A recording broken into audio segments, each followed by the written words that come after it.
More of that from her, catching around that 15-foot area. Clark connects! The first logo bomb of the season from Caitlin Clark. 93-58, Caitlin Clark's unstoppable game ensured that the Indiana Fever destroyed the Chicago Sky, and Aliyah Boston's 5 blocks brought the fire. You have to watch how they pulled it off. She didn't just play another basketball game. She put on one of her most comprehensive performances of her career, and it wasn't just about the triple-double, though that was amazing in and of itself. Let's examine why this game seems to be the turning point that could determine her season. Started slow a little bit, but picked it up and looked phenomenal. 4 for 4 from the free throw line, took care of the line, 10 rebounds, 10 assists, 20 points. Clark recorded another triple-double with 20 points, 10 rebounds, and 10 assists, but what really stands out is her efficiency. She shot 6 for 13 from the field, including 4 for 8 from beyond the arc, or 50% of the field, and she was flawless at the free throw line, going 4 for 4. This wasn't just a game that was played with strategy and intelligence. Every shot she made, every pass she made, every rebound she grabbed, everything mattered. MVP, 4 blocks, 2 steals. Oh my gosh. Yeah, I'm getting real crazy in this one, man. Caitlin Clark with the phenomenal performance, bro. Oh my goodness. However, this is what gives the performance a much larger feel. Before the game ever started, Clark was under pressure, and since their college struggles, there has been constant discussion about her and Angel Reese, including comparisons, rivalries, and the question of who is really the best. Even though everyone was watching her and every Chicago defender was probably thinking the same thing, don't let her take over. All that noise hung over this game, and if you think Clark wasn't aware of it, you're kidding yourself. Nevertheless, she dominated, and this game was her response to every query and critique directed at her. And of course, the other big one is Caitlin Clark got another triple-double, and it is so... Let's examine the triple-double itself. The points are obvious, but it was the assists that really showed Clark's dominance. Her passing allowed the Fever's offense to flourish. She wasn't merely setting up open looks.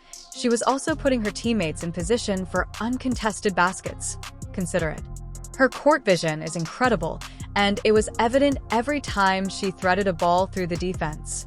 10 assists imply that at least 20 points came directly from her setting up shots for others. It wasn't just about scoring, it was also about ensuring that the entire team was humming offensively. The powering to Hull. Here's Clark in transition. Clark, oh, what a look! And Hull lays it in! And then there was her effort on the boards. Clark didn't simply grab 10 rebounds. She did it in a way that made them matter by pushing the ball after defensive rebounds and igniting transition plays for the Chicago when it came to the tempo she brought to the game. Sky had no response. Now, one thing about Kelsey Mitchell and Caitlin Clark, they were both showing the defense, man. Don't undervalue her defense either. Clark didn't just dominate the game offensively. She also had an impact on the opposing team. With 4 blocks and 2 steals, she anticipated passes, got in the right spots to challenge shots, and ensured that Chicago never felt comfortable. This type of performance leads you to realize that Clark wants to control everything, not just score. If this doesn't strike fear in y'all heart, I don't know what will. All right? Clark was the reason the Fever outscored the Sky 48-26 in the second half. Whenever Chicago attempted to adjust, Clark either made the ideal pass, knocked down a deep shot, or forced a defensive breakdown. Once she did, the game was over. Oh, and then there was the egregious foul incident. Picture this. Clark gets fouled, and things start to get heated between her and Angel Reese. She showed a lot of variety. She wasn't just looking for the three. She was driving. She was attempting middies. She was getting to the basket. She had, of course, Lexi Hull energy. When she came in the second quarter, I believe, she kind of changed things around a bit. Because, again, the team seemed out of rhythm. They seemed a little flat. And Lexi Hull's like, no, we're not having this. 9 rebounds, folks. Lexi Hull had 9 rebounds. Do you understand? Boston had 13. And then the guards, Caitlin Clark, Lexi Hull, I know she kind of plays that stretch 3, but she's a guard, right? She's 6'1". 10 rebounds. Lexi Hall, 9 rebounds, had a couple of steals as well, plus 23. Team was 35 for 75, 46.7%. And, they shot 21 threes. Not great from there, 7 of 21, but we're going to blame that a little bit on Lexi Hall since she was 0 for 4. Hopefully, I can show this to you. However, you are aware of who had her back, Aliyah, right away. That's the kind of moment that demonstrates how much this Fever team comes together. It's not just about talent. It's about the trust and unity they're building. Boston immediately stepped in, shutting it down and letting Ree know that Clark wasn't alone out there. There were actual words exchanged, and Boston was standing strong for her teammate. Boston's message was clear: you're not going through Caitlin Clark. So we've got the foul. Angel Reese gets up and no, you are not doing that. And guess who that is? Aliyah freaking Boston. Referring back to Clark's performance, it wasn't just about numbers. It was also about silence critics who were still claiming that she was only a scorer. For anyone who believes she can't dominate on both sides of the ball, watch this game. She played with swagger, confidence, and the kind of resolve that makes you pause and wonder how she's only just getting started. 13 per game last year. Bonner jumps up with a steal. The veteran off to the race. The best thing about this game is that Aliyah Boston was given more room to flourish than just Clark the Fever, who used lockdown defense. Let's get started because Natasha Howard and the rest of this team deserve all the praise for turning the Chicago Sky into a spectator arena. The Fever's defense was unrelenting, recording 13 steals, controlling the boards, and forcing turnover after turnover. Every player pitched in to help, and keeping an opponent to just 58 points isn't a coincidence. It's a testament to execution and focus. Even Chicago's top scorer, Angel Reese, was held to just 12 points on 5 for 14 shooting, which is a testament to the defensive pressure she faced. She was clearly frustrated by the constant resistance and never found her rhythm. The Sky appeared out of sync, unable to find clean looks or generate momentum. 20 points, 10 rebounds, 10 assists. Shot 6 of 13 from the field, 4 of 8 from 3, perfect from the line, 4 of 4.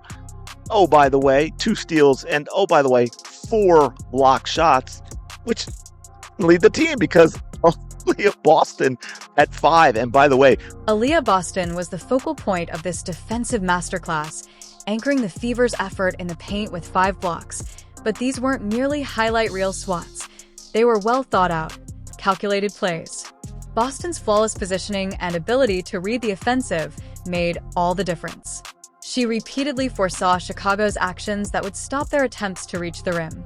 Knowing that she was waiting to deny them, her presence made the Skies reconsider their strategy inside. Those 5 blocks weren't simply numbers. They were game changers that stopped Chicago in its tracks. Boston looking good after the slump of the 0-3 start. Looking phenomenal, man. Love what she was doing out there. Showing everybody, hey, do not trade me. Don't say another thing about trading me.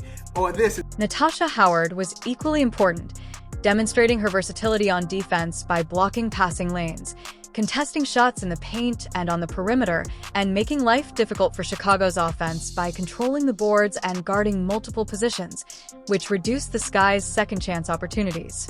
Howard's influence was felt during every possession, even if it wasn't always evident in the box score. She made sure that no pass was simple, punished careless choices, and kept the Fever under check. Howard, you deserve a shout-out for your tireless efforts.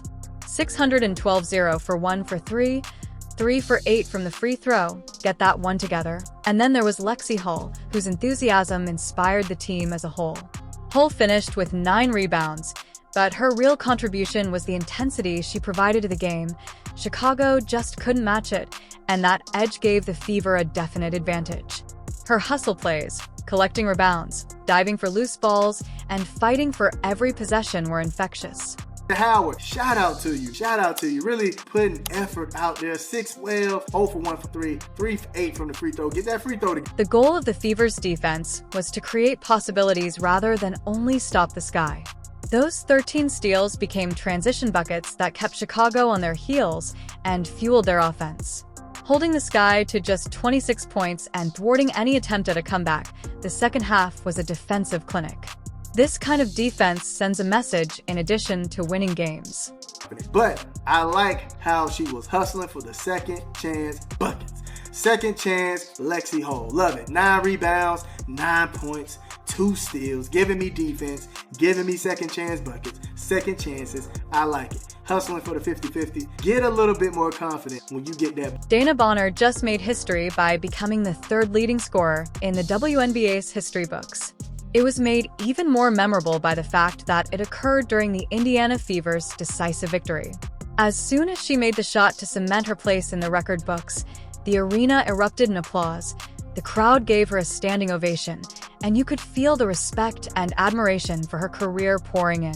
This moment wasn't just about her scoring prowess, it was about her lasting influence on the team and the WNBA as a whole. Bonner's significance to this team and the WNBA is undeniable, and this accomplishment was a testament to her legacy.